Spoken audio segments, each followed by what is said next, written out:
Hello there, and welcome back to the show, and today I'm going to be going over WWE NXT No Mercy. This was the most recent WWE Premium Live event hosted by the NXT brand. It took place from Denver, Colorado at the Ball Arena with an attendance of roughly 7,000 people, and, well, let's dive straight into this.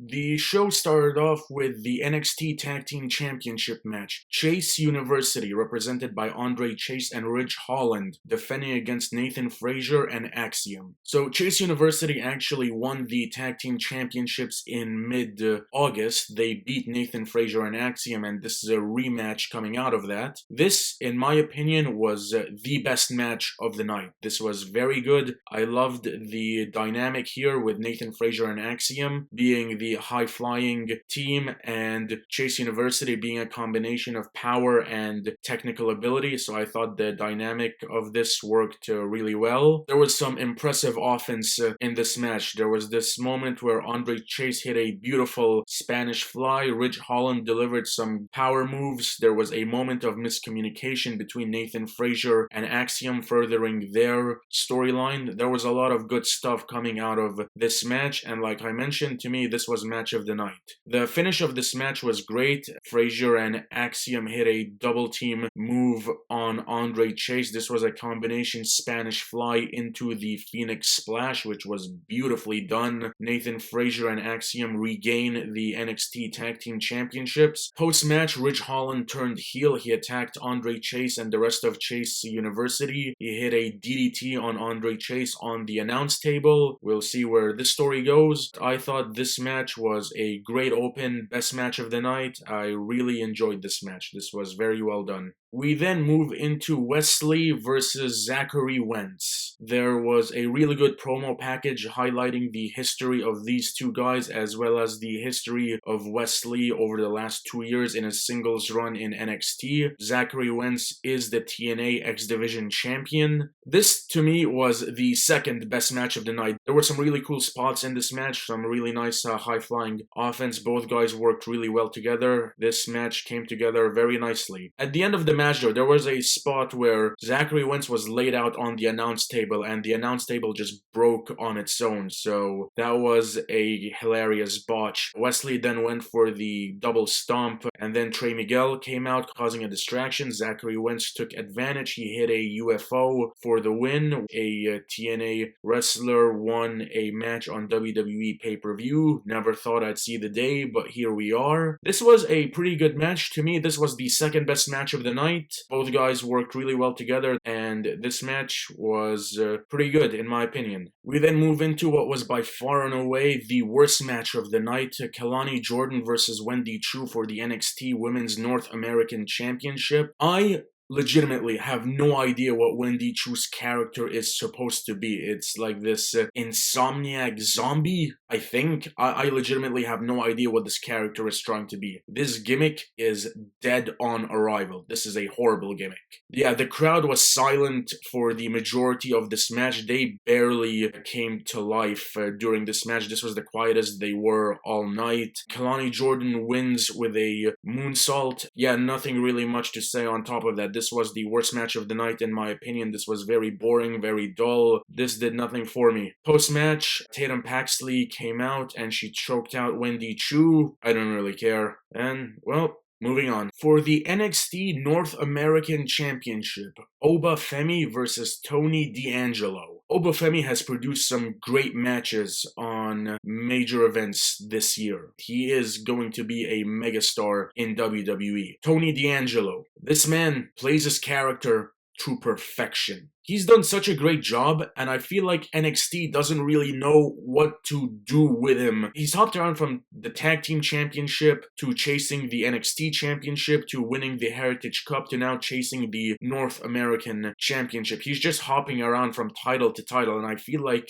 there's a lack of direction for Tony. Personally, I feel like Tony D'Angelo is one of these guys who is ready to be called up to the main roster. He's been on NXT since NXT became NXT 2.0. The relaunch of NXT, and he's been one of the guys on NXT that's been consistently good. He's produced solid matches, he's got a great character, and I feel like he's ready for the main roster. This match itself, I was disappointed in this match. I was expecting a little more from both of these guys given how good they are. This match was alright, but I was expecting it to be more than it was. There was a spot where Tony D'Angelo hit a belly-to-belly suplex. There was a spot where Obafemi, he pushed around the family and he took the crowbar and he attempted to make use of it, but then Tony D'Angelo countered it. Obafemi ran into the steel steps. In the ring, Tony D'Angelo hit a solid spear, got a 2 count. Closing sequence saw Obafemi hit 2 power bombs to win this match. This was super predictable. Obafemi is not losing the North American Championship, and I can't see him losing at least the rest of this year. I feel like Obafemi is going to be the NXT North American Champion going into 2025. He's going to have a reign of dominance. Tony D'Angelo, really don't know where he goes moving forward. I was expecting more from this match. I thought it was overall fine, but I felt like it could have been much more than it ended up being. In our semi-main event, NXT Women's Championship, Roxanne Perez defending against Jada Parker. Roxanne Perez has been hopping around from opponent to opponent. I mentioned in one of my previous NXT reviews that I could see a possibility of AJ Lee coming out of retirement to face Roxanne Perez because she needed that mega feud to put her into that next level. This match with Jada Parker to me was inconsequential. I knew they weren't taking the title off of Roxanne Perez, and that is what ended up happening. Roxanne Perez retains the NXT Women's Championship. This match was very much a power versus speed dynamic. The closing sequence of this match saw Jada Parker running into the barricade, breaking the barricade, Roxanne hitting pop rocks on the barricade, and then a second pop rocks in the ring. 1, 2, 3. Roxanne retains. Post-match, Julia makes her long-awaited NXT debut. She confronts Roxanne Perez. I really liked the presentation they gave Julia, the theme song. Everything they did with her first appearance was done very well. I really liked her presentation, and this is going to be that feud that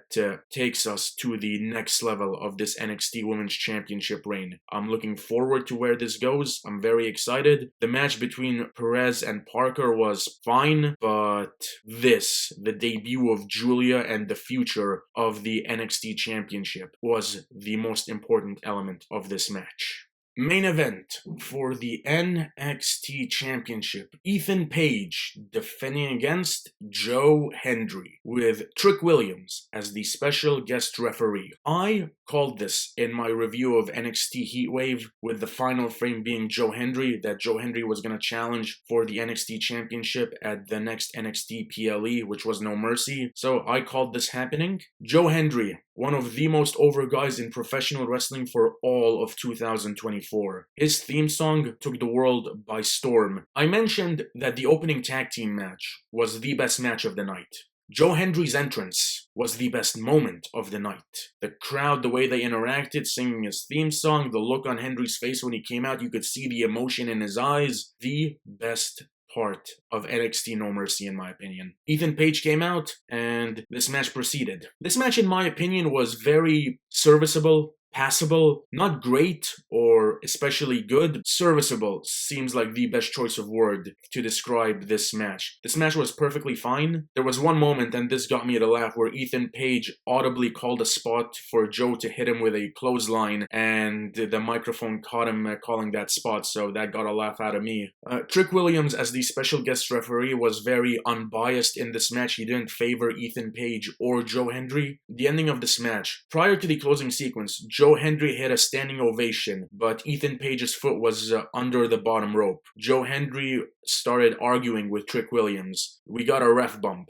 Then another referee came out, and then Ethan Page hit a DDT on the NXT Championship. And then Trick Williams stopped the count, saying that, hey, I'm the referee, I'm gonna count the 3. Trick Williams and the other referee are arguing. Ethan Page, he hits a low blow, ego's edge. Ethan Page retains the NXT Championship, and Trick Williams has to hand him the title and raise his hand, which he does. Post-match, Pete Dunne comes out and beats up Trick Williams. Joe Hendry was never winning this match. I could not see WWE putting a championship on a wrestler contracted to another promotion. So Ethan Page was always winning this match. That being said, with how over Joe Hendry is, I don't know when his TNA contract is up, but as soon as it expires, the very next day, I think we are gonna get an announcement that Joe Hendry has signed with the WWE. Trick Williams and Pete Dunne, they've got this feud going on. Ethan Page, don't really know where he goes next as the NXT champion, but we'll see how that plays out going into Halloween Havoc.